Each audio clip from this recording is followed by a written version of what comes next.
आपकी बेटी खाना तो बना लेती है ना?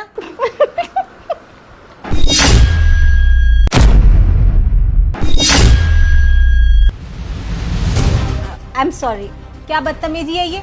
हम यहाँ लड़की देखने आए हैं और ये खुलेआम हमारे सामने ऐसे हंसी जा रही है।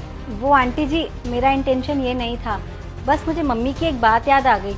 अगर तुम्हें हंसी आए तो अंदर ही अंदर हंस लेना, किसी को पता ना चले। रेशम चुप कर, क्या बोले जा रही है तू? ठीक है, एक बात बताओ, नाश्ते में जो हमने पोहा खाया क्या वो तुमने बनाया था? नहीं आंटी जी, पोहा काम वाली आंटी ने बनाया था, वो किचन में ही है। वो तो मुझे मम्मी ने बोला था, कोई अगर तुमसे पूछे कि किसने बनाया था तो बोल देना मैंने बनाया था। क्या बात है मनीषा जी, क्या बातें सिखाई हैं आपने अपनी बेटी को? नहीं नहीं मीनाक्षी जी, उसे नाश्ता बनाना आता है, लेकिन वो कभी ज्यादा बनाती नहीं है।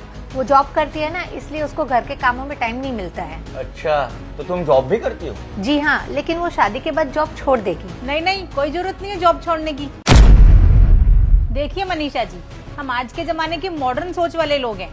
शादी के बाद ये बेशक जॉब कर सकती है, लेकिन हमारी एक शर्त है, जॉब के साथ साथ घर भी इसे ही संभालना है। बस हमारे परिवार को टाइम पर 2 वक्त का खाना मिल जाए, उतना ही बहुत है। अच्छा, तो आपको पैसा कमाने वाली बहू के साथ साथ खाना बनाने वाली भी चाहिए? भाई घर में बहू खाना नहीं बनाएगी तो और कौन बनाएगा? आप बिल्कुल फिक्र मत करिए मीनाक्षी जी, मेरी बेटी घर का सारा काम कर लेगी।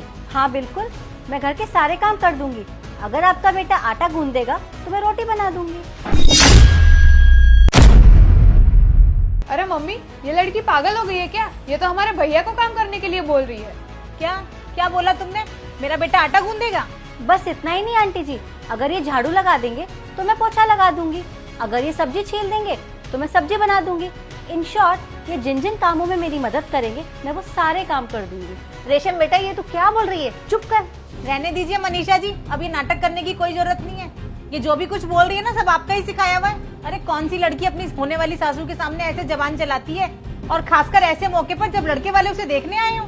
अरे ऐसे समय पे तो लड़कियों की जबान तक नहीं खुलती, और इसे देखो कितनी बेलगाम है। अरे आंटी जी, इसमें मैंने गलत क्या बोल दिया? क्या गलत है? मेरा बेटा भला घर के काम क्यों करेगा? वो जॉब करता है ना। घर के काम करना औरतों को शोभा देता है, मर्दों को नहीं। लेकिन जॉब तो मैं भी करती हूँ आंटी जी, और शायद आपके बेटे से बराबर ही सैलरी होगी मेरी, तो घर के काम सिर्फ मैं ही क्यों करूँ? अगर मैं इन्हें कमाने में हेल्प कर सकती हूँ तो क्या घर के कामों में ये मेरी हेल्प नहीं कर सकते? और ये किसने डिक्लेयर कर दिया कि घर के काम सिर्फ एक औरत कर सकती है और आदमी नहीं?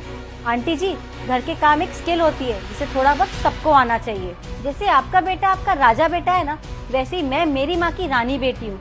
जितने लाड़ प्यार से आपने इनको बड़ा किया है, वैसे ही मेरी माँ ने मुझे किया है। देखिए, मुझे घर के काम काज तो नहीं आते, लेकिन धीरे धीरे सीख रही हूँ ना। लेकिन अगर आप लोग मुझसे ये एक्सपेक्ट करो कि एक मशीन की तरह मैं घर के काम करूँ, तो वो तो सही नहीं है ना। मुझे एक ऐसा लाइफ पार्टनर चाहिए जो मुझे समझे, सपोर्ट करे और मेरी हेल्प करे, क्योंकि कोई भी रिश्ता एक तरफा नहीं चलता, दोनों को बराबर का एफर्ट डालना पड़ता है, तभी जाके पति पत्नी का रिश्ता चलता है। कोई बात नहीं, मैं तुम्हारे घर के कामों में मदद करने के लिए तैयार हूँ। बेटा क्या बोले जा रहा है तू? होश में तो है ना? हाँ मम्मी, मुझे रेशम की सोच और अच्छाई पसंद आई। अगर हम दोनों साथ में कमा सकते हैं तो घर का काम भी तो एक साथ कर सकते हैं, और अगर ये रिश्ता हम दोनों का है तो हम मिलकर इसे निभाने की कोशिश करेंगे। बेटा जब तुम्हें लड़की पसंद आ ही गई है तो मुझे भी पसंद है। मनीषा जी, इन दोनों के पापा से बात करके जल्दी ही इनकी शादी की तारीख निकालते हैं।